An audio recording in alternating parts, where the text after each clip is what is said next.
internet. Então, queria pedir para o professor Diego Aranha subir aqui e iniciar a palestra dele. Obrigado, Mário. Obrigado. Só fazer aqui o...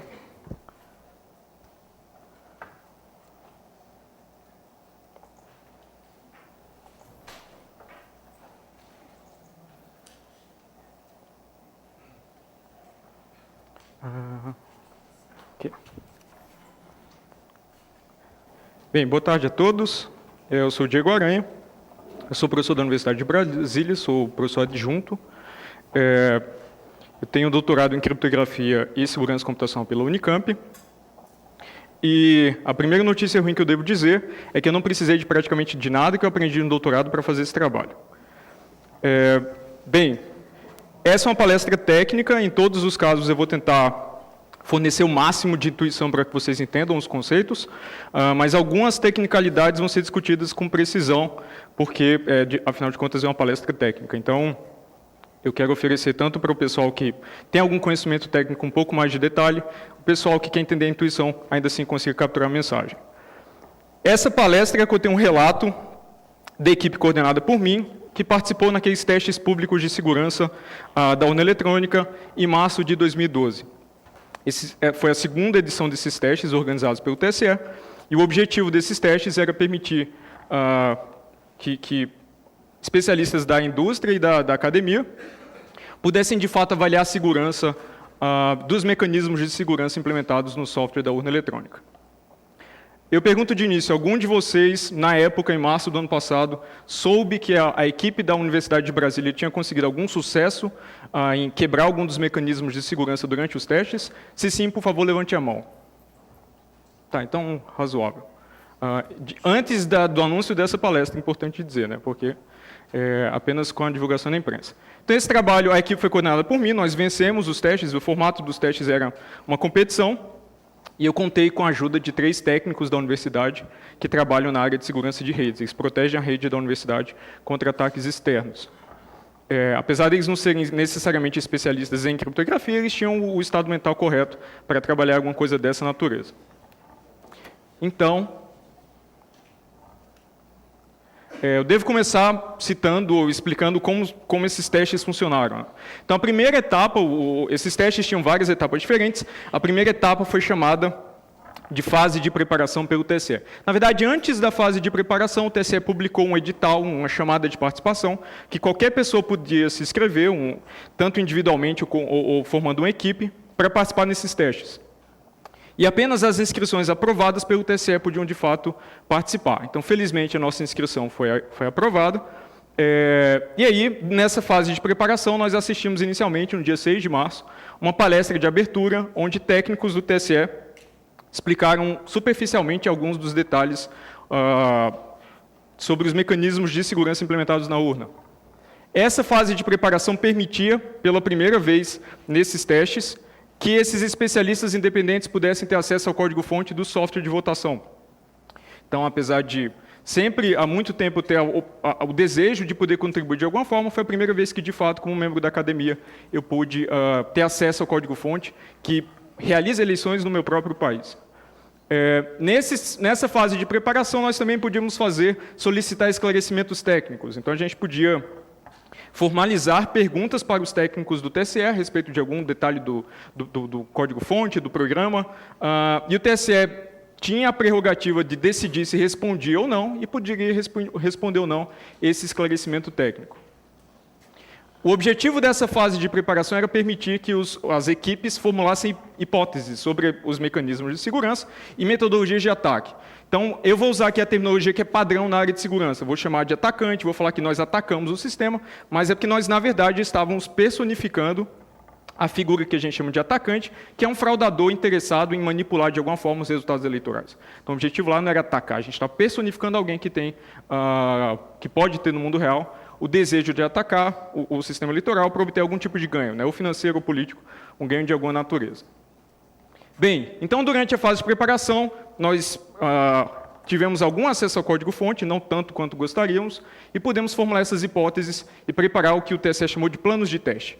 que eram sequências, descrições dos ataques que nós montaríamos contra o sistema eletrônico de votação. Caso esses planos de teste fossem aprovados pelo TSE novamente, nós poderíamos executar os planos de teste na fase de testes propriamente dita, que foi 2 semanas depois do fim da fase de preparação. Então, o objetivo aqui já era validar as hipóteses, né? Se nós levantamos hipóteses na primeira etapa, a segunda etapa tinha o objetivo de validá-las, pela execução desses planos de teste. Ao final dessa fase de testes, as equipes supostamente deveriam elaborar um relatório em conjunto com o TSE, detalhando as conclusões. Então, esse relatório, na verdade, a escrita foi negociada com o TSE para que ele pudesse se tornar um documento oficial do evento. Cada equipe tinha essa responsabilidade. No dia 29 de março de 2012, os resultados desses testes públicos deveriam ser divulgados numa audiência pública. Na verdade, foi curioso porque os resultados, os relatórios finais foram publicados depois da premiação simbólica. Então, a gente recebeu o prêmio sem ter, de fato, a divulgação oficial dos resultados. Mas, nessa audiência pública, as equipes que forneceram as 3 melhores contribuições do ponto de vista de segurança para o sistema eletrônico de votação receberam prêmios simbólicos.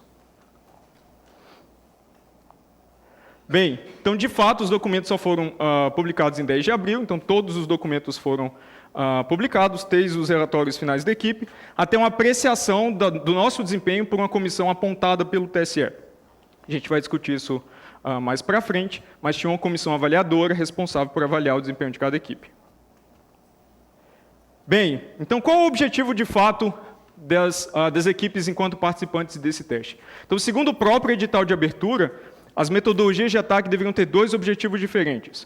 O primeiro deles era causar uma falha, que o próprio edital definiu como uma violação da especificação do sistema, tal que um estado inconsistente e imprevisto de execução é ocasionado por alguma imperfeição em algum dos equipamentos, ou no programa de votação, no software de votação. E a falha, o importante é perceber que a falha não deveria ter interferência na destinação ou anonimato dos votos. Então, isso é o que o próprio Amilcar já chamou de um ataque de negação de serviço, né? O objetivo de uma falha, de causar uma falha, era impedir que o equipamento pudesse ser usado por outros eleitores, ou talvez o processo de votação pudesse continuar, alguma coisa dessa natureza. A segunda etapa, a segunda classe, na verdade, de ataques, era de tentar causar uma fraude.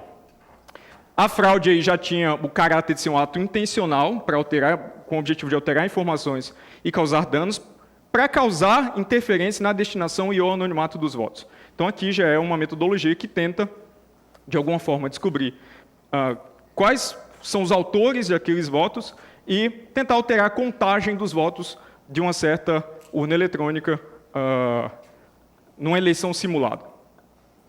Preferencialmente, essa fraude não deveria deixar vestígios perceptíveis, então deveria ser não rastreável. A razão é muito simples, né? Se a fraude é rastreável, pode ser detectada e corrigida em algum momento posterior à votação. Então, tinha uma ênfase no edital de tentar propor ou executar metodologias de ataque que não fossem rastreáveis. Então, eu peço para que vocês tentem lembrar um pouco dessa separação entre falha e fraude, que eu vou precisar disso lá para o fim da palestra, quando eu discutir como o nosso desempenho foi avaliado pela comissão avaliadora do TSE.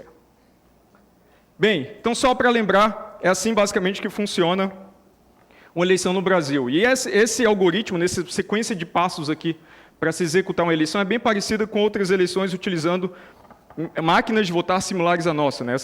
O que o Amilcar chamou de urnas de primeira geração. Então, em primeiro lugar, nós precisamos carregar as urnas com software de votação, que supostamente é o software correto. Como o Amilcar já disse, a urna, durante a etapa de inicialização, se auto-verifica, para tentar determinar se o software foi manipulado ou não. Só que isso tem limitações intrínsecas, porque você pode trocar o software inteiro por um software que não se auto-verifica. Ele apenas apresenta para o usuário uma suposta auto-verificação com sucesso. Então, o usuário lá, o responsável pela utilização daquela urna, não sabe diferenciar se de fato a auto-verificação foi feita ou não, ou se aquele software é legítimo ou não. Mas vamos supor que as urnas foram carregadas com o software correto. No início entre as 7 e as 8 da manhã, A zerésima é impressa, que é aquela fita que supostamente atesta que nenhum voto foi computado para nenhum candidato antes da eleição ser iniciada. Mas isso também só faz sentido se as urnas contêm o software legítimo, porque você também pode trocar o software por um software que imprime uma zerésima com 0 votos, mas, na verdade, todos os votos já estão computados para certos candidatos. Às 8 da manhã, os mesários podem abrir a sessão de votação, e aí cada eleitor pode se identificar na mesa e aí poder inserir seu voto no equipamento. Às 17 horas ou posteriormente, se não tiver fila, aliás, posteriormente, se tiver fila, a sessão de votação é encerrada e a urna entra no modo de escrita da mídia de resultados. Então, a mídia de resultados é um pendrive laranja que fica na parte traseira da urna, que armazena o que a gente chama de produtos públicos de uma eleição.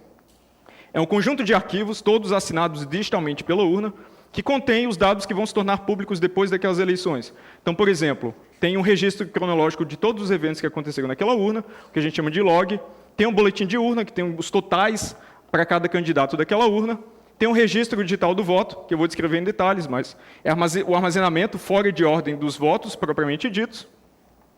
E esses produtos públicos autenticados, depois de inscritos na mídia de resultados, eles podem ser transmitidos para o TSE fazer a totalização de todos os boletins de urna.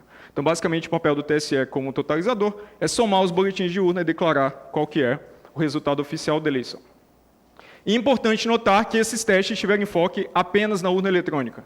Então, a gente não teve, apesar da gente ter solicitado, ter mostrado interesse, a gente não teve a possibilidade de avaliar a segurança da infraestrutura de rede, da comunicação, do sistema de totalização, de outros componentes que fazem parte do sistema eletrônico de votação. A justificativa para isso é que, segundo o TSE, se a fraude é feita na totalização, você consegue detectá-lo posteriormente, porque os partidos, por exemplo, têm cópias do boletim de urna para tentar somar e fazer uma totalização paralela.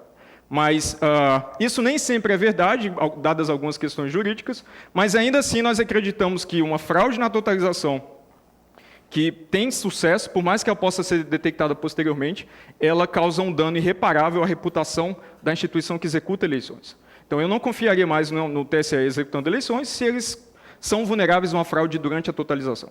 Isso cria um clima de ambiguidade. Qual que é o resultado correto? O primeiro declarado pelo TSE, o segundo corrigido depois da evidência de fraude, talvez um terceiro se descobrisse que essa fraude foi maior do que se imaginava. Então, isso cria um clima de desconfiança. Então, essa não necessidade de avaliar, por exemplo, o sistema de totalização não procede exatamente na prática. Bem, então, durante a palestra de abertura, minha equipe participou dessa palestra de abertura para fazer perguntas e entender exatamente quais seriam as regras do jogo. Nos foi apresentado esse registro digital do voto.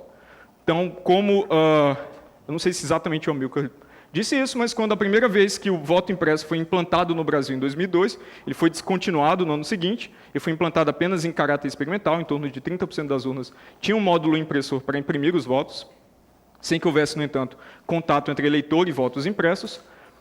O substituto que veio em troca do voto impresso foi esse registro digital do voto, que é um registro fora de ordem dos votos propriamente ditos dos eleitores. Então, só para dar um exemplo aqui, esse registro digital do voto é uma grande tabela. Então, no número de linhas ali, você tem o número de eleitores, e o eleitor, claro, vota em cada um dos possíveis cargos, né? Então, aqui eu estou supondo um registro digital do voto fictício, onde tem 7 eleitores numa eleição com 3 cargos diferentes. Então, o primeiro eleitor, ele vota para cada um desses cargos um certo número, e esses números são selecionados nessas colunas aqui em posições aleatórias. A razão para isso é que, à medida que cada um dos eleitores vai votando sequencialmente, na versão final do arquivo, você desassocia a ordem que os eleitores votaram e a ordem que os votos foram armazenados. Então, observando esse arquivo, a gente não consegue ver exatamente como o primeiro eleitor votou a princípio. Você só vê lá uma lista, você sabe que o voto do primeiro eleitor é um desses 3 aqui, mas eles estão embaralhados. Eles não estão mais em ordem. Um detalhe interessante é que, na versão do software que nós observamos, os buracos não utilizados causados por eleitores faltantes eram conservados na versão final do arquivo.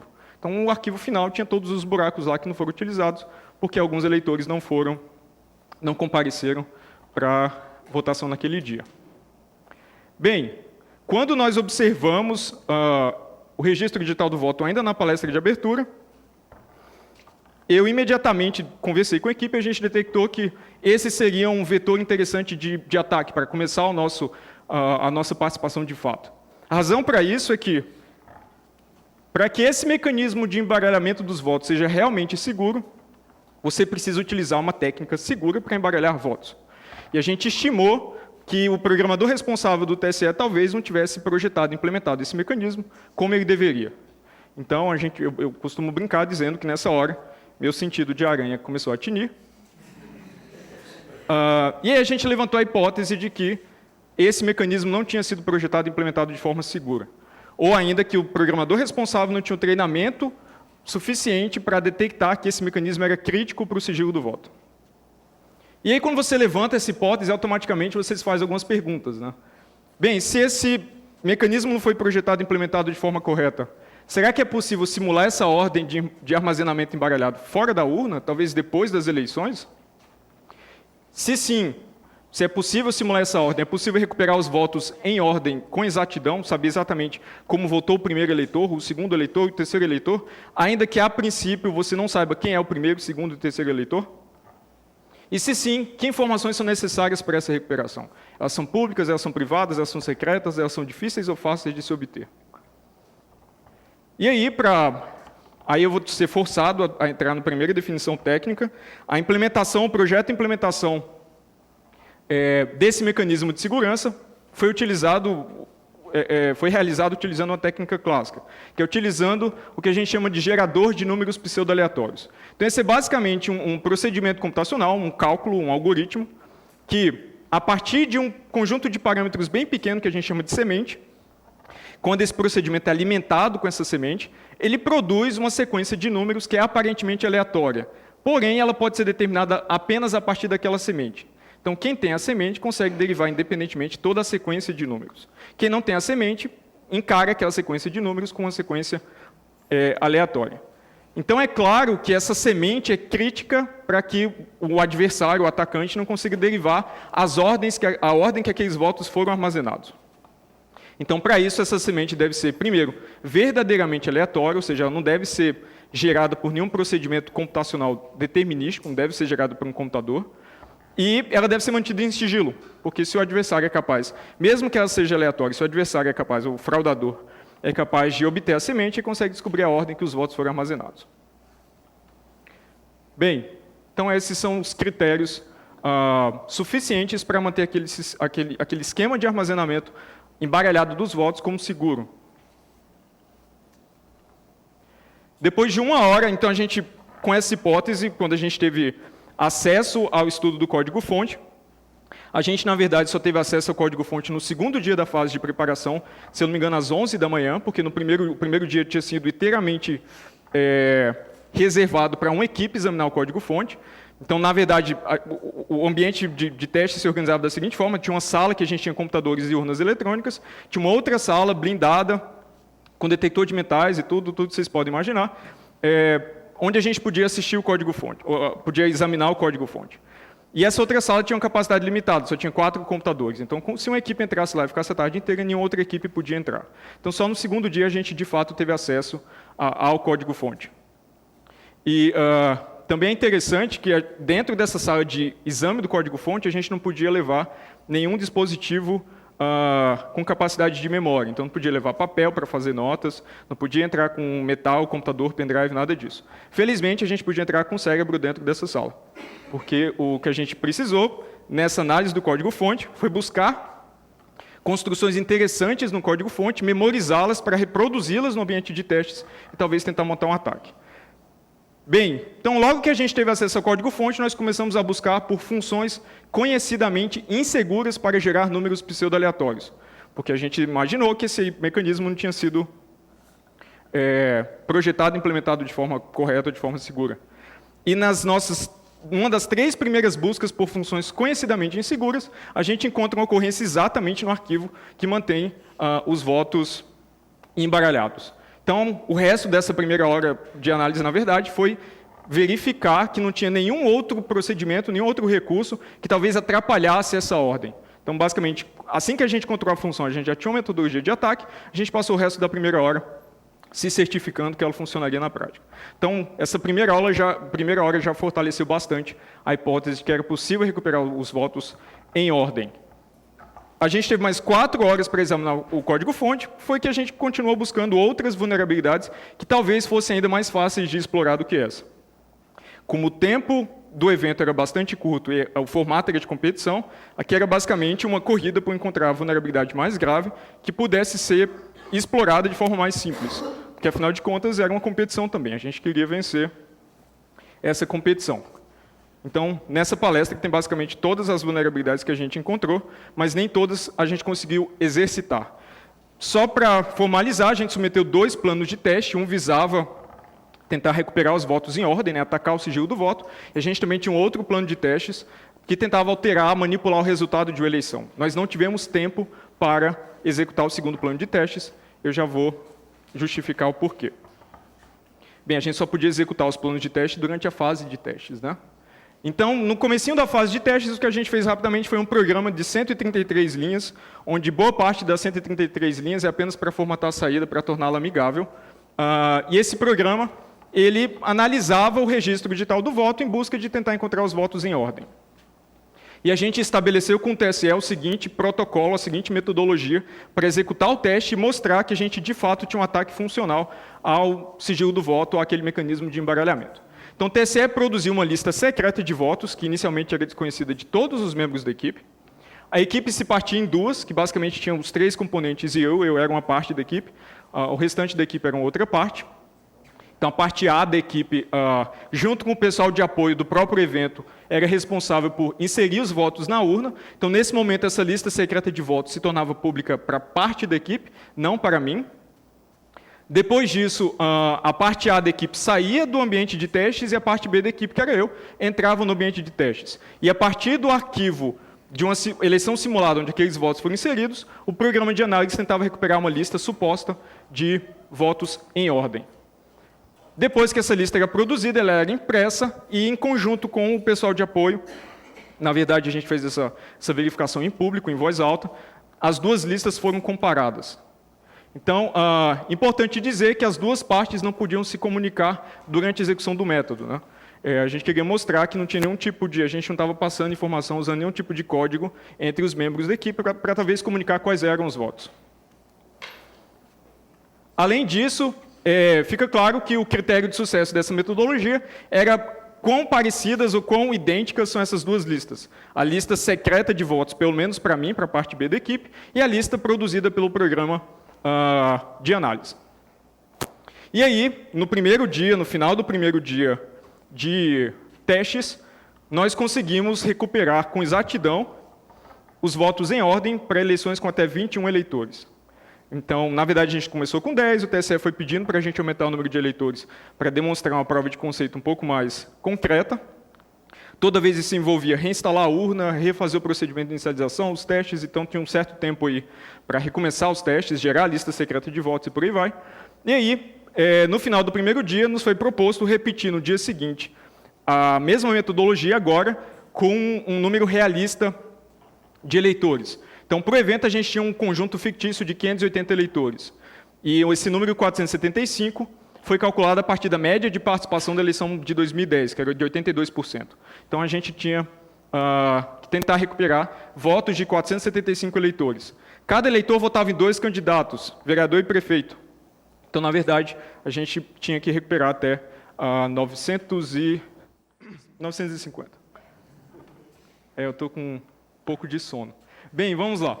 Então, para vocês terem noção, a gente passou as 3 primeiras horas do segundo dia de testes apenas simulando a votação, porque eram, afinal de contas, 990 votos a serem inseridos. Eu destaquei o digitador mais rápido da minha equipe. Eu acho que ele ficou com ler por alguns dias, porque ele, de fato, ficou 3 horas digitando o mais rápido possível esses votos, porque a gente precisava do máximo de tempo possível para tentar recuperá-los. O programa de análise rodava instantaneamente, produzia uma lista instantaneamente dos votos, e depois da impressão dessa lista suposta de votos, a gente foi fazer a verificação, primeiro para amostragem, depois 1 a 1, e ficou claro que as 2 listas de votos eram idênticas. com exceção de um dígito em um dos votos, que só pode ter sido causado por um erro de digitação na hora, porque, afinal de contas, eram 990 votos, alguns com vários dígitos. Então, tinha um único dígito num conjunto de 5 dígitos, que, se eu não me engano, era de vereador, que não batia. Então, ficou claro que... Bem, já vou explicar por que isso aconteceu. Então, ficou claro que nós demonstramos que o software de votação que nós analisamos não protegia adequadamente o sigilo do voto, porque eu era capaz, conhecendo como o mecanismo de embaralhamento de votos era implementado, recuperar esses votos utilizando apenas informação pública. Reparem que eu só analisei programa de análise e só analisava produtos públicos de uma eleição. Por que que isso foi possível? Então vamos lá, agora, tecnicamente, quais vulnerabilidades permitiram que essa metodologia funcionasse corretamente? Bem, em primeiro lugar, o TSE escolheu talvez o mais fraco de todos os possíveis geradores de números pseudo-aleatórios. Então, um gerador que na própria documentação já tem um alerta dizendo que ele não deve ser usado em funções críticas, porque ele apresenta um enorme viés estatístico, e o tamanho da semente é muito pequeno. Se o tamanho da semente é muito pequeno, você pode tentar todas as sementes e, de repente, descobrir qual é a semente correta. Então, ela tinha, por essa semente ser muito pequena, a gente diz que esse gerador não satisfaz requisitos criptográficos, ou seja, o esforço de tentar todas as sementes é muito menor do que se gostaria. É interessante aqui, eu vou falar um pouco disso, acho que no próximo slide, mas o fato de existirem aqueles buracos no registro digital do voto permite o seguinte ataque. Você pode tentar uma semente, chutar uma semente qualquer, simular o armazenamento embaralhado de uma sequência de votos e ver se os buracos no arquivo resultante batem com os buracos de um certo arquivo. Se os buracos batem, provavelmente aquela é a semente correta. Então, é importante que o número de sementes possíveis seja grande, porque existe uma forma, no formato atual do arquivo, de você verificar se aquela semente é uma semente possível ou não. Bem, além disso, além do gerador de números aleatórios não ter sido bem escolhido, a escolha da semente também não era verdadeiramente aleatória. Ela era uma tomada de tempo feita na inicialização do software de votação, que necessariamente deve ser inicializado entre as 7 e as 8 da manhã. Então, os 2 elevado a 32 diferentes sementes foram drasticamente reduzidas para 3.600 sementes, porque essa tomada de tempo era na precisão de segundos. Então, você tem 3.600 valores diferentes entre as 7 e as 8 da manhã do dia de votação. Isso, por si só, já viola o modo de operação do gerador. Lembra que a semente tinha que ser verdadeiramente aleatória. Uma tomada de tempo feita entre as 7 e as 8 da manhã não tem nada de aleatório, né? Ela é extremamente previsível. E, como eu disse, reduz significativamente o espaço de busca exaustiva da semente. Ou seja, você só tem 3.600 valores para tentar e ver se os buracos batem com o arquivo que você está tentando atacar. Provavelmente, um desses 3.600 valores é a semente correta. Bem, não satisfeitos, a semente também era tornada pública. Então, o espaço de 3.600 sementes, na verdade, colapsa para uma semente só, que estava disponível num documento público, que era a famosa zerésima. Porque a tomada de tempo feita durante a inicialização do software de votação é exatamente o tempo em que a zerésima foi emitida, foi impressa no início da votação. Então, a semente era pública quando ela deveria ser secreta, como eu justifiquei anteriormente. Então, nesse caso, a gente não precisa fazer busca exaustiva nenhuma. O ataque basicamente é pegar a zerésima, ver a tomada de tempo, alimentar o gerador pseudo-aleatório com essa semente e começar a recuperar os votos em ordem. Então, a semente que deveria ser aleatória e secreta está aqui. Esse é um documento público, assinado pelos fiscais de partido no final da eleição. Muitas pessoas olham esse documento porque passa pelo crivo de uma série de procedimentos. Então, está aqui uma semente possível de uma zerésima real, né? Uma zerésima de uma eleição para reitor do Instituto Federal. Bem, então essas vulnerabilidades permitem 2 ataques. Tem um ataque direto, que é o mais simples, né? Que você pega a semente pública, porque afinal de contas ela é pública, ela está disponível para qualquer um, e recupera os votos em ordem do registro digital do voto. Foi esse o ataque que a gente montou durante os testes públicos, porque a gente tinha acesso aos dados públicos produzidos por eleição. Afinal de contas, eles são públicos por lei. Uma outra possibilidade é aquela metodologia que eu mencionei, né, de fazer um ataque indireto. Então, você pode tentar valores diferentes de sementes e verificar se elas produzem os mesmos buracos que um certo arquivo. Se elas produzem, provavelmente aquela semente é correta. E aí, de posse da semente, você pode fazer o ataque convencional de recuperar os votos a partir das posições geradas por aquela semente.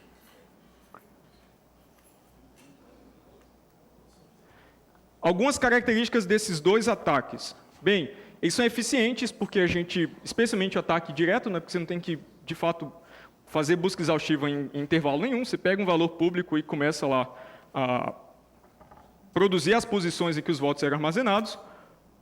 Era um ataque extremamente elegante, porque a gente não precisou alterar nenhum componente do sistema eletrônico de votação, nenhum. A gente, na verdade, precisava que o sistema de votação funcionasse perfeitamente, porque se ele funcionasse perfeitamente, a vulnerabilidade estava lá. A gente queria que a vulnerabilidade se manifestasse durante o funcionamento normal. Então, a gente não invadiu o perímetro físico, a gente simplesmente simulou a eleição, pegou o que ela produzia como resultado e rodou um programa em cima desse resultado. Contando que esses arquivos se tornam públicos, pelo menos para os partidos, depois das eleições. E como esses ataques envolvem apenas ler informação pública, eles são essencialmente não rastreáveis. Não tem como você diferenciar ler informação pública de tentar quebrar o sigilo do voto a partir de informação pública. As duas são exatamente a mesma coisa. Então não tem como você rastrear quem tentou ler um arquivo público. Talvez ler um arquivo privado, mas não ler um arquivo público. Então esse ataque satisfazia aquele critério estabelecido pelo TSE de ser não rastreável, preferencialmente não rastreável. Bem, então, que resultados nós obtivemos? Em primeiro lugar, fica claro que foi possível recuperar os votos em ordem a partir da semente pública, que isso é esperado.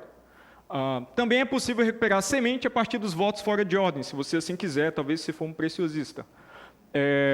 E fica claro que fica derrotado o único mecanismo implementado na urna eletrônica para proteger o sigilo do voto. A gente não conseguiu identificar quais eram os eleitores, porque a urna eletrônica só produz como saída uma lista em ordem lexicográfica dos faltosos, dos títulos de eleitor dos faltosos. Mas eu vou demonstrar ainda como essa informação pode ser usada para montar um ataque no sigilo do voto na prática. Depois do fim dos testes públicos de segurança, do fim do evento, nós descobrimos que o log também registrava a hora que cada eleitor votava. Isso é bem interessante, porque se você sabe a hora que cada eleitor vota, você sabe a posição dele na fila, na ordem de votação, né? Ele foi o número 50, ou 75.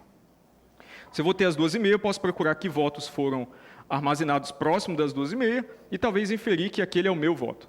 Mas se você consegue recuperar os votos em ordem, então você também consegue recuperar o voto daquele eleitor. Então isso é particularmente interessante para o caso de, acho que isso vem no próximo slide, mas tem certas pessoas cujos horários de votação são informação pública, que a própria imprensa publica essa informação. Em alguns casos, o próprio TSE publica essa informação. Bem, como corrigir essas vulnerabilidades? Então, em primeiro lugar, substituir o algoritmo, o procedimento que gerava os números pseudo-aleatórios por um procedimento seguro, preferencialmente baseado no efeito físico, implementado em hardware. Curiosamente, a urna eletrônica tem 2 desses geradores, e nenhum dos 2 geradores, um que vem no processador AMD Geode, que pertence à especificação da urna, e outro num dispositivo customizado que existe dentro da urna eletrônica para fazer operações críticas, nenhum dos 2 era utilizado para embaralhar os votos. Então, eu fico me perguntando até hoje, para que eles eram utilizados, se eles não eram utilizados para proteger o sigilo do voto. Em urnas que não possuem, por algum motivo, esses geradores, você pode tentar compromissos de engenharia. Então, como as urnas eletrônicas utilizam o sistema operacional Linux, uma possibilidade é utilizar o /dev/random, que é um gerador implementado no sistema operacional a partir de eventos imprevisíveis que acontecem no próprio sistema operacional. E uma pergunta interessante é, será que isso funciona na prática? Porque esse gerador, a gente chama esse gerador de bloqueante. Se não tem eventos não determinísticos acontecendo no sistema operacional, ele não produz nada como saída. E a urna eletrônica é um sistema extremamente previsível. Ela sobe em um horário pré-determinado, roda programas numa ordem pré-determinada, a interface do usuário é extremamente limitada, você só tem um teclado numérico, você não tem um mouse, nada que possa fornecer alguma informação próxima de aleatória para ser capturada pelo sistema operacional e disponibilizada na forma de bits aleatórios desse gerador. Então, talvez a urna, utilizando esse gerador, ela trave na prática por falta de entropia, que a gente chama, falta de aleatoriedade no estado interno do gerador. E aí, talvez um compromisso pior de engenharia seja utilizar um gerador que produz saída mesmo que não tenha informação aleatória o suficiente. Ela é um gerador que não tem mais qualidade criptográfica, porque ela produz o que tiver como saída, mesmo que aquela saída não seja de alta qualidade, para resolver esse problema de não impactar o funcionamento do equipamento por falta de eventos não determinísticos. Mas fica claro que talvez isso não seja seguro o suficiente. Então a gente coloca como compromissos de engenharia que deveriam ser testados antes de ser colocados em produção para saber se eles de fato ocorrem ou não na prática. A gente só tinha a possibilidade nesse evento de examinar código-fonte da urna eletrônica. A gente não podia fazer alterações e rodar esse código alterado num equipamento real. Essas vulnerabilidades, se pensadas do ponto de vista de um cenário real, podem ser utilizadas para montar esses ataques. Então, vamos supor um atacante que raramente existe no Brasil, né, aquele atacante capaz de comprar votos, exercer pressão política nos eleitores e monitorar o comportamento desses eleitores em tempo no dia da eleição. Né, felizmente, esse tipo de atacante não existe no Brasil. E aí, essas vulnerabilidades permitem 3 modalidades que a gente chamou de voto de cabresto digital. Basicamente, o atacante pode transportar os eleitores para a sessão eleitoral, logo cedinho, ali antes da abertura, e colocar todos os K eleitores no início da fila de votação. Se ele comprou o voto de K eleitores, de N eleitores, quando ele recupera os votos em ordem, sabe que os N eleitores têm que votar de uma forma pré-determinada. Se eles não votarem, pode aplicar as punições que ele quiser naqueles eleitores por terem quebrado a sua promessa. Se ele não é um atacante muito pontual e chega depois da hora lá onde a fila de votação começou a ser preenchida, ele pode instruir o primeiro eleitor de um bloco de eleitores coagidos a votar de certa forma. Por exemplo, votar tudo 0, tudo 9. Porque quando você recupera os votos em ordem, você encontra esse voto marcador, e aí, a partir desse voto marcador você pode recuperar os votos que você espera, os N-1 votos, né, que você espera que votem de maneira pré-determinada. Ou ainda, se ele for bem preciosista, ele pode falar assim, olha, você vota às 2h30, não antes disso, ou talvez na posição 253 da fila. Assim, se ele, de repente, é obcecado com números e quer que os eleitores coagidos só votem em posições primas da fila de votação, por exemplo, que correspondem a números primos. Então, ele pode tentar fazer isso. Ainda assim, quando ele recuperar os votos em ordem, vai saber exatamente onde estão os eleitores que ele exigiu, né, que ele exerceu algum tipo de pressão. Também pode instruir que eles vão num certo horário, ou qualquer tipo de ataque dessa natureza.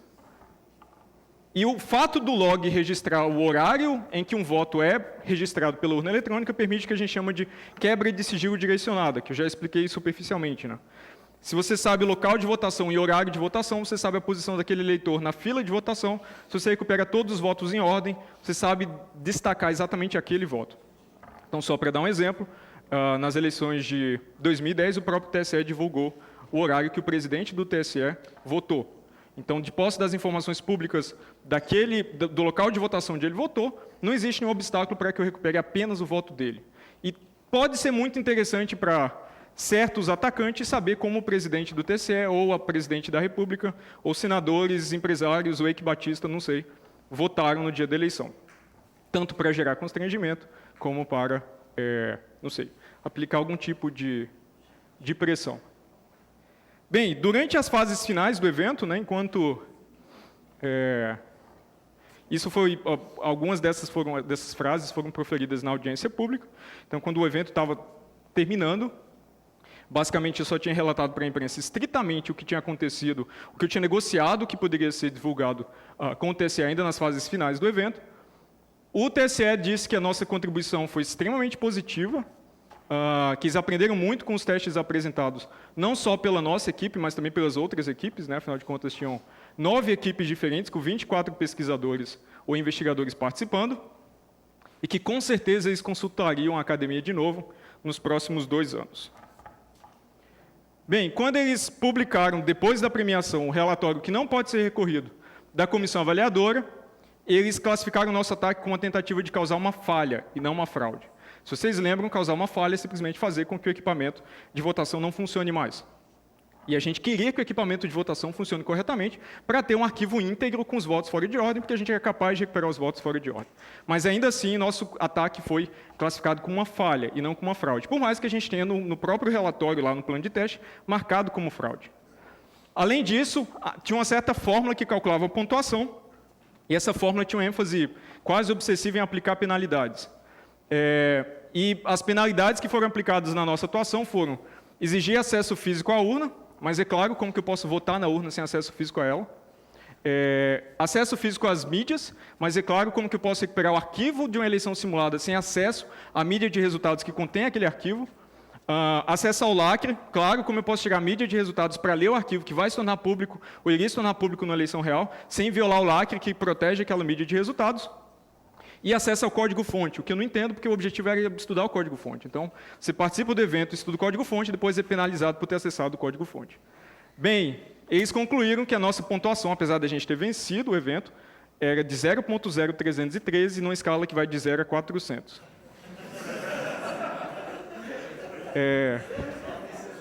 Isso me criou um problema enorme, né? Porque eu sou professor, eu preciso avaliar alunos. E como eu posso reprovar um aluno hoje em dia se eu tiver essa nota nessa prova aí?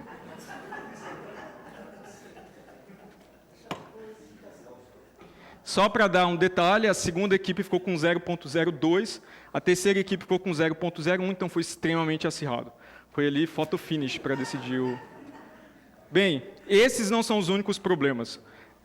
Talvez esse não seja o problema mais grave que a gente observou no código-fonte. Foi a vulnerabilidade que a gente conseguiu montar e executar um ataque com perfeição dentro do ambiente de votação, o que é bem diferente porque tinha regras, tinha sistemas de pontuação, o que não acontece na prática. Quando um adversário quer tentar fraudar ou atacar um sistema de votação, ele não tem um conjunto de regras que vai fornecer pontuação. Ele vai tentar, dada a janela de tempo que ele tem, encontrar a estratégia mais eficiente para alcançar o objetivo dele. Então, por mais que o evento do TSE modela alguns adversários, mas não todos, ou talvez não o mais grave. Mas outras práticas não recomendáveis que a gente encontrou também no software de votação. Bem, então as urnas eletrônicas têm mídias. Essas mídias contêm, por exemplo, o software de votação. Todas as mídias de todo o país têm uma partição às claras, que tem parte lá da inicialização do software, e uma parte lá que é cifrada, que é protegida. As partições cifradas de todos os cartões de memória de todas as urnas do país são cifradas com a mesma chave. São 500 mil de urnas em operação hoje. Isso é equivalente, do ponto de vista técnico, a fabricar 500 mil de cadeados com a mesma chave. Se você recupera a chave de um, você abre sistematicamente os cartões de memória de todas as urnas do país inteiro. Além disso, as chaves criptográficas estavam disponíveis no próprio código-fonte. Ou seja, qualquer pessoa com acesso ao código-fonte conhece a chave. Ou melhor ainda, se ela está disponível no código-fonte, necessariamente ela tem que fazer parte do programa que vai decifrar a partição cifrada. Porque ela tem que estar às claras para decifrar a partição cifrada. O que nos permite concluir que a chave que protege a partição cifrada está armazenada na partição desprotegida do cartão de memória. Então isso é o equivalente, novamente, fazendo análise lá da chave, de você fechar uma porta e colocar a chave embaixo do tapete. E confiar que, como ninguém sabe que a chave está embaixo do tapete, ninguém vai conseguir abrir a porta. Isso é exatamente a mesma analogia aqui do ponto de vista criptográfico. Além disso, essa partição era cifrada com o que a gente chama de cifra de bloco, que é uma técnica criptográfica, tem uma série delas, algumas padronizadas, que cifram, protegem tamanhos fixos de informação. Bem, o TSE escolheu uma boa cifra de bloco, mas violou a forma como você deve utilizá-la na prática. Então, a gente tem um string de bits que randomiza ou aleatoriza o comportamento dessa cifra de bloco, chamada vetor de inicialização. O TSE escolheu o mesmo vetor de inicialização para todas as urnas. Então, de forma, talvez, para não destoar da prática de utilizar a mesma chave em todas as urnas. Além disso, eles utilizam algoritmos obsoletos. Então, por exemplo, as assinaturas digitais são calculadas usando uma função que a gente chama de função de resumo criptográfico, nesse padrão aqui, o SHA-1, que é desaconselhada exatamente para esse tipo de aplicação por pelo menos 6 anos, porque já se descobriu que ela não é tão segura quanto se gostaria. Então, ela não é trivialmente quebrável na prática, mas já está depreciada ou não recomendada há pelo menos 6 anos. Além disso, nós observamos que cada componente de software que precisava de alguma primitiva criptográfica recebia sua própria implementação dessa primitiva. Ou seja, tinha implementações repetidas em toda a base de código das mesmas coisas. E são 10 milhões de linhas de código. Então, um belo volume de código e tinha uma boa parte das primitivas criptográficas copiadas e coladas em vários arquivos diferentes. Então, isso não é uma boa prática de engenharia. O que você faz, na verdade, é pegar as funções mais críticas, colocar lá naquela biblioteca de funções críticas e reutilizar, porque assim você pode facilmente verificar, ou pelo menos não tão dificilmente, verificar que elas estão implementadas de forma correta, ao invés de checar um monte de cópias distintas da mesma coisa. Nas máquinas que nós tivemos acesso para acessar o código-fonte, também tinha informação de servidores, usuários e senhas do controle de versão do software da urna eletrônica. Então, se essas máquinas estivessem conectadas na rede, a gente poderia ter feito alterações no código-fonte em nome daqueles funcionários, sem eles nunca saber, porque eles, de fato, eles nunca saberem, né? Porque todas as informações que eu precisava para isso, o caminho do repositório de código-fonte, usuário e senha para me autenticar com esse repositório estava disponível na própria máquina. Então, tudo indica que as máquinas que nos trouxeram para exibir o código-fonte foram trazidas do setor de desenvolvimento diretamente. Elas estavam, talvez, na véspera, sendo utilizadas por algum programador, de fato, legítimo do TSE. E, por fim, pelo menos dessa primeira etapa aqui de práticas não recomendáveis, a gente percebeu que não há nenhuma maneira, o TSE não utiliza nenhuma ferramenta de análise estática de código. Essas ferramentas são ferramentas que buscam, em bases de código grandes ou pequenas, ocorrência de funções ou construções conhecidamente inseguras. A gente descobriu isso rodando a pior ferramenta que existe de análise de código, que é uma gratuita chamada Flaw Finder, que é realmente muito ruim. A gente rodou essa ferramenta no nosso código de análise. E no nosso código de análise, que reproduzia talvez 10 linhas do código da urna, que era a função, né, que calculava aquelas posições para armazenar os votos de forma embaralhada, e já deu esse alerta dizendo que aquela função não era suficientemente aleatória ou segura para funcionalidades relacionadas à segurança, como geração de chaves ou criação de valores únicos. Então, o programa pede que você use uma função melhor para gerar valores aleatórios. Bem, essas vulnerabilidades não são, ou uma quantidade de vulnerabilidades com essa seriedade, raramente são efeito de acidente. Normalmente elas são produto de um processo de desenvolvimento de software que não é maduro do ponto de vista de segurança. E a partir dessas vulnerabilidades, a gente conseguiu inferir certas características desse processo de desenvolvimento de software.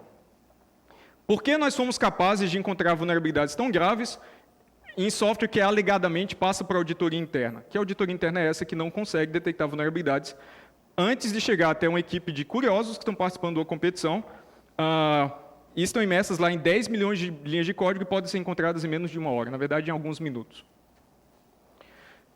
Isso se torna ainda mais grave quando você percebe que, nesse modelo de urna eletrônica, a integridade dos resultados depende unicamente ou fundamentalmente da integridade do software. Ou seja, a integridade do software não vai mais poder depender de auditoria interna, porque ela é inexistente ou ineficaz. Então, vai depender de auditoria externa. Mas essa auditoria externa atualmente é muito limitada. A academia não tem possibilidade de exercer auditoria externa sobre o software de votação. A gente teve por 5 horas, que não foi nem suficiente para nem começar a de fato analisar o código-fonte. A gente estava lá na corrida pelo ouro. Só para dar um ponto interessante, uma equipe de pesquisadores nos Estados Unidos teve 30 dias para analisar 60 mil linhas de código do sistema de votação utilizado numa urna eletrônica de lá, uma máquina de votar de lá, e concluíram que essas 60 mil linhas de código eram complexas demais para todas as vulnerabilidades serem eliminadas em 30 dias. A gente teve 5 horas para 10 milhões de linhas de código.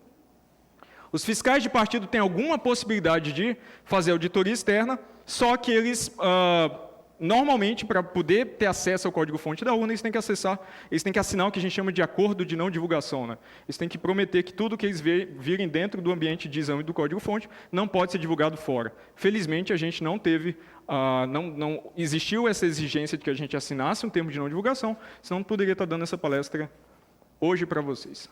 Bem, depois que ocorreu a premiação e a história chegou até a imprensa, né?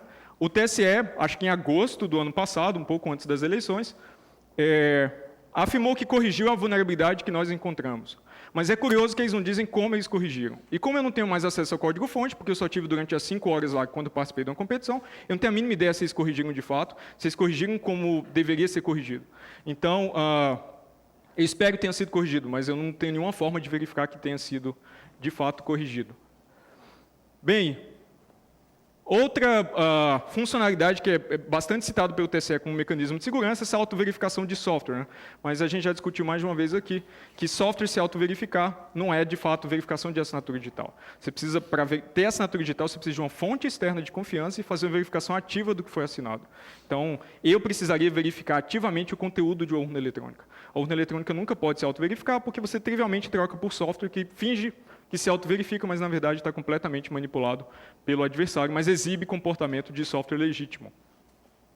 Curiosamente, parte dessa verificação de software ela era dividida em 3 chamadas de função. Então, no arquivo que tinha essa verificação de software, tinha 3 chamadas de função, uma para cada pedaço do software, e tinha uma que estava simplesmente comentada, o que não me permite concluir se ela fazia alguma coisa e tinha sido comentada para não fazer mais, ou ela não fazia mais nada e era algum trecho antigo lá, mas tinha uma função lá que verificava as bibliotecas compartilhadas, que são várias no software da urna eletrônica, e que estava simplesmente comentada lá em C, com o famoso //. Bem,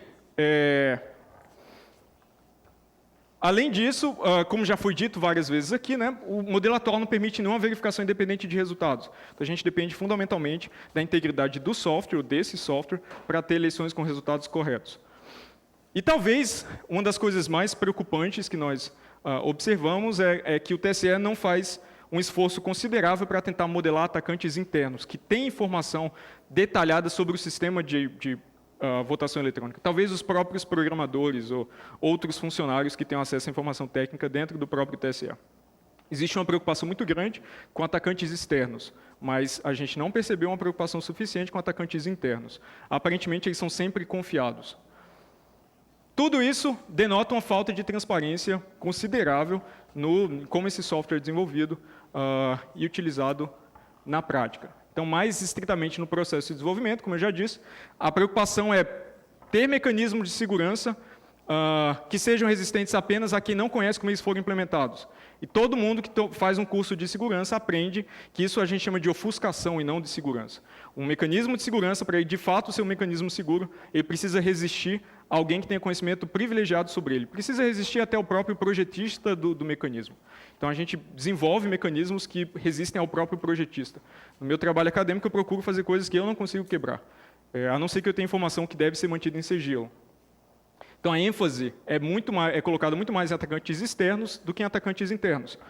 E, sinceramente, se eu fosse um fraudador, se eu quisesse financiar uma fraude eleitoral, eu acho que o custo-benefício pesa bem mais se você tenta corromper um agente interno do que um agente externo. Porque ele tem acesso lá ao software, ele tem acesso aos detalhes, ele tem acesso, algumas vezes, à logística. Então, peso por peso, eu preferiria financiar um atacante interno. Aquela vulnerabilidade de utilizar uma tomada de tempo para alimentar um gerador pseudo-aleatório e considerar isso como uma técnica segura, ela já é conhecida há pelo menos 17 anos. Então, ela foi detectada sem acesso ao código-fonte no Netscape, se eu não me engano, a versão 1.1, em 1996, por alunos da Universidade de Berkeley. Então, não se pode alegar que isso é técnica nova. Isso é muito bem resolvido na literatura há pelo menos 17 anos. Então, mas isso também nos permite concluir que não existe treinamento formal considerável para o projeto e implementação de técnicas criptográficas e parte da literatura simplesmente não é conhecida lá dentro, senão eles não repetiriam erros de 17 anos de idade. E uma característica preocupante é que essa reafirmação recorrente de que a urna é perfeitamente segura, que é a mais avançada do mundo, que é eficiente, transparente e segura, quando muitas dessas propriedades não são necessariamente verdade, provoca uma falsa sensação de segurança na equipe de desenvolvimento. Se você é um profissional de segurança e você vai trabalhar achando que o código que você escreve é o melhor código do mundo, o código mais seguro do mundo, você já está fazendo isso errado. Um profissional de segurança ele tem que, a cada dia, entender que o código dele, na verdade, é uma grande porcaria. Ele tem que olhar para o próprio código como se aquele fosse o pior código do mundo. Porque o profissional de segurança ele se alterna entre o projetista e atacante todo o tempo. Toda vez que você escreve um código, você para. Se eu fosse o atacante, como que eu tentaria desvirtuar esse pedaço de código para agir em meu favor? Então, é assim que funciona um profissional de segurança, não repetindo que o que ele faz é, de fato, seguro. Bem, então depois do fim do evento, depois da publicação da nossa pontuação monstruosa, obviamente tem uma certa repercussão na imprensa, e eu cedi uma entrevista para o G1. Tem uma coluna de segurança, né, do Altieres Rohr, e ele ficou interessado pelo assunto, eu dei uma entrevista para ele. falando estritamente do problema relacionado ao sigilo do voto e os outros problemas que a gente encontrou no software de votação. Todos baseados numa metodologia científica de recolher informação a respeito do código e comparar lá com o que as boas práticas mandam. E aí, nessa mesma entrevista, o TSE foi solicitado a responder, então eles puderam, eles produziram algumas posições oficiais a respeito das nossas críticas. Então, uma delas, por exemplo, diz o seguinte, a respeito da cifração das mídias, né? A gente reclamou que todas as mídias eram cifradas com a mesma chave, e que isso, bem, está na primeira página de qualquer livro de criptografia. Você não deve usar a mesma chave para mais de uma coisa, ou cifrar mais, ou inserir mais de um equipamento, muito menos em 500 mil. Por critério de segurança, esta mídia é cifrada por uma única chave, com o objetivo de evitar ataques criptoanalíticos baseados em estimadores estatísticos. Eu até hoje não sei o que são ataques criptoanalíticos baseados em estimadores estatísticos. Portanto, qualquer outro procedimento, como de utilizar-se de várias chaves para cifrar o mesmo conteúdo com o objetivo de prover sigilo, torna por si só o resultado fragilizado. Então, eles afirmam que usar múltiplas chaves, que é a boa prática presente em qualquer análise com bom senso da literatura, na verdade é o vulnerável. Então, é o clássico dizer que, na verdade, não é um bug, é uma feature, né? Então, esse não é um problema de segurança, é um mecanismo de segurança. A gente vai discutir um pouquinho. Na interpretação, na minha interpretação, o que eles querem dizer é que cifrar a mesma coisa, o software de votação com múltiplas chaves, vaza alguma informação a respeito do software de votação. Mas isso só acontece quando você escolhe aquele mesmo vetor de inicialização lá, que eles deveriam escolher um diferente para cada operação de cifração. Então, esse problema, se existe, existe por causa da solução que eles tomam hoje, por causa da decisão de projeto que eles tomaram hoje, e não se a especificação das primitivas for respeitada. A respeito da ênfase em atacantes externos, a segurança do sistema eletrônico de votação não depende somente de pessoas, ela permeia todo o processo, desde o TSE até os tribunais regionais e cartórios eleitorais, e se baseia na utilização em conjunto, em vários momentos, de técnicas de criptografia, assinatura digital e segregação de funções. É inviável que agentes internos realizem fraude sem o registro de rastros para auditoria. Eu imagino que a auditoria vai ser feita por agentes internos. Então, como que você fiscaliza se agentes internos funcionam ou foram corrompidos ou não, estão se comportando de maneira maliciosa com auditoria de agentes internos? Então, isso não faz sentido, porque você está reduzindo o problema ele próprio. Você precisa de auditoria externa para detectar a ação maliciosa interna. Então, apreciando essas posições oficiais. Então, como eu já disse, de fato, se estuda na literatura esse problema de você cifrar uma mesma mensagem, ou um mesmo componente de software com múltiplas chaves, quanto de informação isso vaza. Mas esse ataque tem interesse exclusivamente acadêmico, não tem nenhum impacto na prática. Ou pelo menos o impacto que existe, estimado pela literatura, não chega nem perto do vazamento daquela única chave compartilhada que permite aí você decifrar os cartões de memória de todas as urnas eletrônicas, basta que você vaze essa chave ou encontre na porção desprotegida do cartão de memória uma única vez. Como eu disse, se você utiliza a cifra de bloco corretamente, isso deixa de ser um problema porque ela passa a ser randomizada. Então não é mais o mesmo texto claro sendo cifrado com chaves diferentes. E para mim, na minha leitura, esse argumento apenas reforça a ênfase contra atacantes externos. E aí tem, depois de ler essas posições oficiais, eu não consigo não lembrar dessa tirinha do XKCD. Funciona da seguinte forma. Como pessoas que estudam teoria de criptografia imaginam que o mundo funciona? Bem, um camaradinha desses aqui encontrou um notebook cifrado e ele quer construir um supercomputador que custa $1 milhão para quebrar a criptografia, ou a cifração daquele notebook. E outro fala, isso não vai dar certo, porque a escolha de algoritmo e do tamanho dos parâmetros é suficientemente segura. E aí o primeiro fica frustrado porque não vai conseguir fazer nada com o notebook, porque quem cifrou utilizou uma chave correta.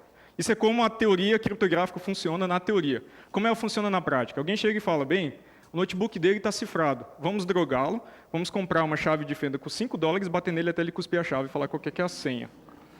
E aí eles vão fazer isso. Isso é o que de fato acontece na prática. E isso tem relação com aquela discussão entre defender contra atacantes externos e atacantes internos. Então eu inseri essa piadinha, essa tirinha como ilustração, né? Mas inicialmente era apenas uma piada bem-humorada para vocês compararem as duas realidades. Só que depois que a Folha de São Paulo cobriu os nossos ataques, o TSE falou a seguinte coisa. A fraude no sistema atual, né, se torna inviável por exigir um investimento altíssimo em supercomputadores capazes de quebrar algoritmos de criptografia de assinatura digital dentro do curto espaço de tempo entre a votação e a divulgação do resultado. Então, aparentemente, o que a gente estava tratando com piada, eles encararam como um bom argumento. Isso aqui é verdade quando você considera o pior ataque possível no sistema eletrônico de votação. Segurança, a gente não se preocupa com o pior ataque possível. A gente se preocupa com o melhor ataque possível. Só para tratar lá daquela vulnerabilidade do sigilo do voto, você tem duas opções claras ali. Testar 2 elevado a 32 sementes diferentes ou testar uma que está impressa no documento oficial. Qual que você vai tentar? Você vai construir um supercomputador para testar 2 elevado a 32, você vai usar a que está impressa lá no documento oficial. Então, criptografia a gente costuma dizer que é tão seguro quanto o elo mais fraco da corrente, né? Ela arrebenta com a força do elo mais fraco da corrente, não com força proporcional ao elo mais forte da corrente. Bem, e agora, o que a gente pode fazer, né, para talvez mitigar alguns desses problemas, ou ter soluções independentes de software, como bem definiu a Amilcar, para ter eleições seguras mesmo com software não tão seguro assim. Então, uma proposta é o do voto verificável pelo eleitor. Aqui eu posso reduzir bastante minha argumentação, porque o Amilcar já defendeu muito bem a ideia, mas é basicamente o eleitor ter a possibilidade de verificar que o seu voto foi registrado corretamente.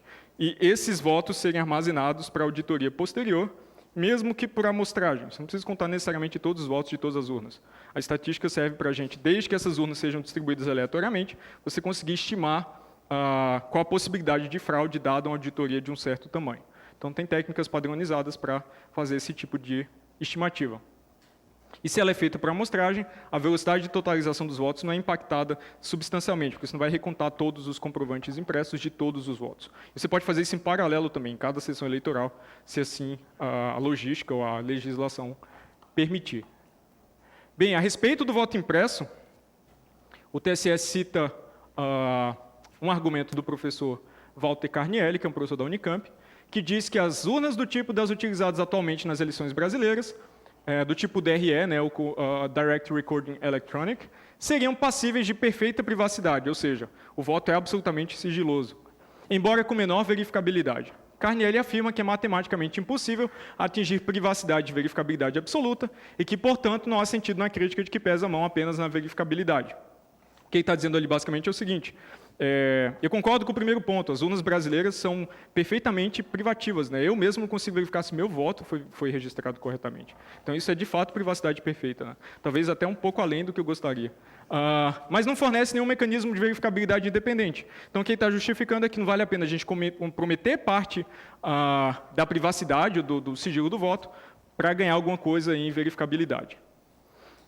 E aí ele diz o seguinte: querer enfatizar um dado comercial, ele está se referindo à geração das urnas, que ele entende que aquela terceira geração, formulá-la como uma urna de terceira geração, é ter talvez um apelo comercial para vender aquelas urnas, ou receber algum tipo de lucro pela venda daquelas urnas. Ou o fato de se ter descoberto num teste público uma fraqueza técnica que pode ser consertada, aí eu assumo que está se referindo à vulnerabilidade que nós encontramos, e a partir daí defender medidas sem a devida cautela é ameaçar a democracia. Eu juro que eu não tomei essa crítica como pessoal. Bem, desse argumento eu posso fazer a seguinte apreciação. Esse argumento comete a falácia da solução perfeita. Como não é possível se atingir perfeita privacidade, perfeita verificabilidade, então nenhuma solução serve.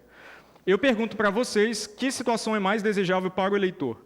Atualmente, 100% de privacidade, de fato ele não consegue nem saber se o voto dele foi registrado corretamente. E 0% de verificação, ele não tem nenhuma forma de saber se foi registrado corretamente. Ou ainda outra forma de falar é que voto foi registrado a partir do voto que ele inseriu, né? Vocês preferem essa situação ou uma situação que talvez alguma privacidade seja perdida em alguns casos específicos, por exemplo, porque a impressora travou e aí o mesário conseguiu ver o voto daquele eleitor, que daria talvez, estimando, isso é uma situação hipotética, né? 95% de privacidade, mas ainda assim permitisse 95% de verificabilidade ou de verificação para os eleitores que exercerem o seu direito de verificar que o voto foi registrado corretamente.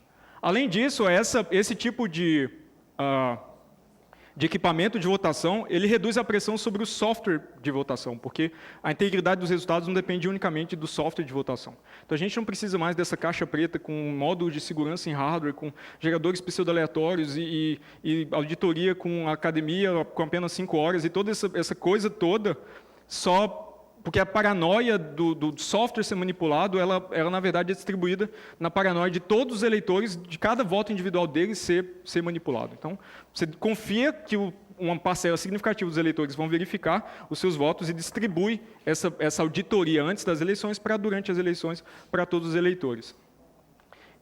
O TSE alega que instalar o voto impresso ou qualquer mecanismo de verificação independente introduz dificuldades operacionais intrínsecas. Eu discordo que seja um obstáculo concreto, porque a Venezuela, como nós vimos, utiliza sistema de votação com verificação independente de resultados e eles têm em torno de 16 milhões de eleitores e a gente não viu nenhum problema de urnas travando e hecatombe, porque, não sei, nada está funcionando no dia de votação. A Índia, que tem população muito maior e muito mais eleitores que o Brasil, já estuda, já colocou em teste equipamentos de votação com verificação independente de resultados, exatamente depois com a equipe de profissionais, de especialistas americanos, conseguiram encontrar um monte de vulnerabilidades no sistema indiano de votação. Então, na verdade, o que a gente chama de voto impresso não tem nenhum apelo comercial. O objetivo não é vender impressora. O objetivo é fornecer para os eleitores possibilidade de verificação independente. Então, isso é uma tendência mundial. Na verdade, já foi uma tendência mundial, porque até onde eu sei, só o Brasil persiste utilizando equipamentos de votação sem nenhuma possibilidade de verificação independente. E aí eu pergunto se, na verdade, a gente deve continuar depositando confiança em software que já foi demonstrado como vulnerável, num teste organizado pela própria autoridade eleitoral, ou a gente deve procurar um caminho mais, talvez mais positivo. Bem, então só para concluir, né, em 1883, um oficial do exército francês ele já tinha dito que mecanismos de segurança precisam resistir a ataques de um inimigo que conhece os mecanismos em seus mínimos detalhes. Então, em 1883, essa noção já tinha sido formalizada pelo Kerckhoff, que produziu os primeiros princípios de criptografia para cifrar mensagens em telégrafo. Então, naquela época, já sabia que não resistia a nenhuma utilização prática um mecanismo de segurança que colapsa se os detalhes dele se tornam públicos.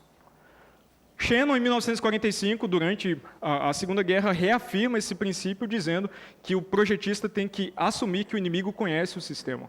Ele conhece a informação do sistema, porque às vezes o inimigo está dentro da própria casa. Ele é um dos que produzem, fabricam o sistema. E só para terminar com uma frase curiosa para esse cenário, né, em 1951, John von Neumann, que é um dos pais da computação moderna, disse que qualquer um que considere métodos aritméticos para produzir dígitos aleatórios está claramente cometendo um pecado. Que é exatamente o caso aqui. Utilizar apenas métodos aritméticos para proteger a propriedade crítica, o requisito constitucional do voto secreto. Então, só para terminar, eu sempre agradeço aos meus colegas professores do Departamento de Ciência da Computação e os funcionários do Centro de Informática, porque eles nos permitiram, nos liberaram das nossas tarefas usuais para poder participar desses testes de segurança do TSE. E foi bem curioso, porque essa foi minha primeira incumbência como professor da UNB. Eu estava dando as primeiras semanas de aula e eu já recebi a incumbência de representar o departamento nessa tarefa. Também agradeço aos funcionários do Centro de Tecnologia da Informação Renato Acha, que atuaram como pessoal de apoio durante o evento organizado pelo TSE, e eu tenho que reconhecer que essa iniciativa é interessante do ponto de vista de transparência por parte do TSE, mas é interessante, porém não suficiente. Simplesmente abrir o software de votação uma vez a cada um certo número de anos, a cada 2, 3 anos, por algumas horas, para especialistas independentes, não é suficiente para se ter um sistema de votação realmente seguro. Então, mais informações podem ser obtidas aqui. A gente, como resultado desse trabalho, a gente escreveu um relatório extenso, tem em torno acho que de 40 páginas, versões em inglês e em português. Já foi aceito como um capítulo de um livro internacional, então ele vai ser publicado, que é um tratado científico a respeito do tema. E vocês podem, se vocês quiserem ver as minúcias de certos detalhes discutidos aqui, vocês podem entrar no meu site e, de fato, ter acesso a esse relatório. Então, agradeço muito ao convite, eu não tinha agradecido no início, a organização do evento, eu acho que é importante discutir esse tipo de tema, e a atenção de todos vocês a minha palestra. Muito obrigado.